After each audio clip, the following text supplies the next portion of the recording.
प्यारे बच्चों, DMG maths online classes में आपका हार्दिक स्वागत है। बच्चों, आज के इस वीडियो में हम स्क्वायर रूट अर्थात वर्गमूल निकालने की एक मैजिकल ट्रिक सीखने जा रहे हैं। इस ट्रिक की सहायता से आप 2 अंकों की किसी भी संख्या का स्क्वायर रूट सिर्फ कुछ ही सेकेंड में ज्ञात कर लेंगे। बच्चों, अगर आपसे कहा जाए कि 64 का वर्गमूल बताओ, तो आप तुरंत बता देंगे कि 64 का वर्गमूल 8 होता है। लेकिन अगर आपसे पूछा जाए कि 69 अर्थात 69 का वर्गमूल क्या होता है, तो आप तुरंत नहीं बता पाएंगे। जानते हैं ऐसा क्यों है? दरअसल 64 एक पूर्ण वर्ग संख्या है, और जो पूर्ण वर्ग संख्याएं होती हैं उनका वर्गमूल हमें पहले से ही पता होता है। लेकिन जो 69 है ये एक पूर्ण वर्ग संख्या नहीं है। इसका जब आप वर्गमूल निकालेंगे तो वर्गमूल दशमलव में आएगा, और इसे निकालने के लिए भाग विधि का प्रयोग किया जाता है। प्यारे बच्चों, आप सभी को पता है कि 1 से 100 तक की जो पूर्ण वर्ग संख्याएं हैं वो क्या होती हैं। वो देखिए हमने यहाँ पर लिखी हैं। हमारे पास है 1, 4, 9, 16, 25, 36, 49, 64, 81 और 100। ये सभी पूर्ण वर्ग संख्याएं हैं, अर्थात इनका वर्गमूल हम डायरेक्ट पता कर सकते हैं। जैसे आपसे कहा जाए कि 16 का वर्गमूल क्या होगा, तो आपको पता है कि 16 का वर्गमूल होगा 4। आपसे कहा जाए कि 49 यानी कि 49 का वर्गमूल क्या होगा, तो 49 का वर्गमूल होगा 7। लेकिन अगर हमें किसी ऐसी संख्या का वर्गमूल निकालना हो जो कि पूर्ण वर्ग नहीं है, तो उसको देखिए हम कैसे ज्ञात करेंगे। उदाहरण के तौर पर अगर आपसे कहा जाए कि आप 69 का स्क्वायर रूट निकालिए, तो सबसे पहले हमने लिखा 69 और उसके ऊपर स्क्वायर रूट का चिन्ह लगा लिया। अब इसकी वैल्यू में फाइंड करनी है, तो सबसे पहले हम ये पता करेंगे जो 69 है ये किस पूर्ण वर्ग संख्या के करीब है। तो आप तुरंत जान लेंगे कि ये 64 यानी कि 64 के करीब है। ये देखिए 64 लिखा हुआ है ना, ये 64 के करीब है।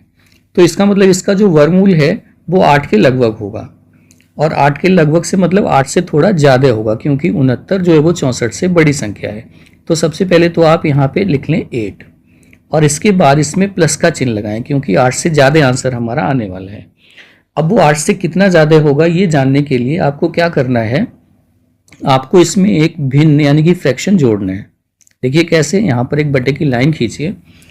अब आप 69 और 64 का अंतर देखिए कितना होता है। तो 69 और 64 का अंतर है 5। तो सबसे पहले यहाँ पर 5 लिख लीजिएगा। इसके बाद ये जो नंबर आपने यहाँ लिखा है 8, इसका दूना करके यहाँ इसको बटे में लिख दीजिएगा। तो ये आ गया 8 + 5/16। अब इसी को आप सॉल्व कर लीजिएगा, यही आपका आंसर हो गया। तो ये हो गया 8 प्लस, अब अगर आप 5 में 16 का भाग करेंगे तो भाग करना आपको आता होगा, तो ये आ जाएगा 0 पॉइंट। जब हम यहाँ पे एक पॉइंट लगाएंगे तो ये 50 हो जाएगा। तो 16 3 × 48, 16 तिया 48, यहाँ 3 आ जाएगा, फिर 2 बचेगा तो 20 हो जाएगा। 16 एकम 16 यानी कि 1 आ जाएगा। तो इस तरह से हमारा आंसर हो गया 8.31।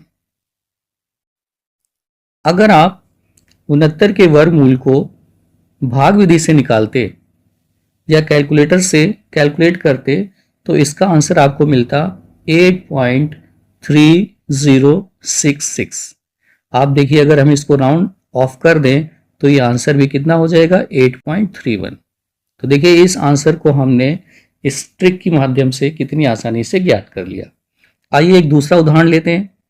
जैसे आपसे कहा जाए कि आप 87 यानी कि 87 का वर्गमूल बताइए, तो आप तुरंत जान लेंगे कि जो 87 संख्या है ये 81 के करीब है। कौन सी पूर्ण वर्ग संख्या इसके करीब है? 81, 81। और 81 का वर्गमूल कितना होता है? 9। तो इसका मतलब 87 का वर्गमूल 9 से थोड़ा ज़्यादा होगा। तो सबसे पहले आप लिखें 9 और फिर ज़्यादा के लिए प्लस का चिन्ह लगाएं। अब कितना ज़्यादा होगा ये जानने के लिए आपको क्या करना है, 87 में से 81 को माइनस करें तो कितना आएगा, 6। और ये जो 9 आपने यहाँ लिखा है इसका दूना यानी कि 18 यहाँ पर नीचे लिख दें। बस यही आपका आंसर हो जाएगा। थोड़ा सा सॉल्व कर लीजिएगा। 9 प्लस जब आप 6 में 18 का भाग देंगे तो आपको मिलेगा 0.33। कैसे? सबसे पहले दशमलव लगाएंगे तो 60 हो जाएगा। 18 तिया 54, 54 जब 60 में से घटाएंगे तो फिर से 6 बच जाएगा, तो फिर से 3 आ जाएगा। तो इस तरह से हमारा आंसर आ गया 9.33। और अगर आप इसको भाग विधि से निकालते तो इसका आंसर पता कितना आता? इसका आंसर आता 9.327।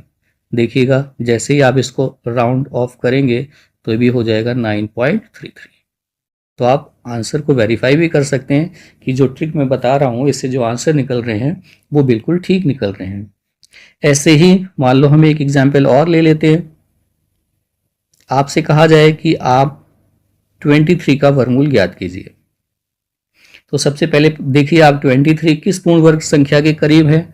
तो 23 जो है वो 25 के करीब है, 25 के करीब है, यानी कि इसका वर्गमूल 5 से थोड़ा कम होगा। तो सबसे पहले तो यहाँ 5 यानी कि 5 लिख लीजिएगा और कम के लिए यहाँ पर माइनस लगाइएगा।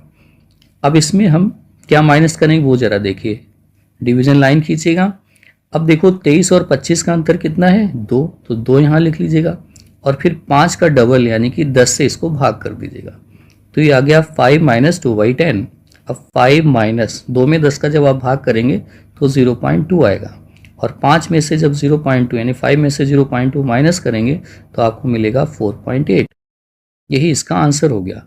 और अगर आप भाग विधि से इसको निकाल के देखेंगे 23 का वर्गमूल या कैलकुलेटर से कैलकुलेट करेंगे तो इसका जो वर्गमूल आता है वो आता है 4.795 और जैसे ही आप इसको राउंड ऑफ करेंगे तो ये भी हो जाएगा 4.8। तो देखिए इस ट्रिक की सहायता से आपने दो अंकों की ऐसी संख्याएं जो पूर्ण वर्ग नहीं है उनका कितनी आसानी से वर्गमूल ज्ञात कर लिया है।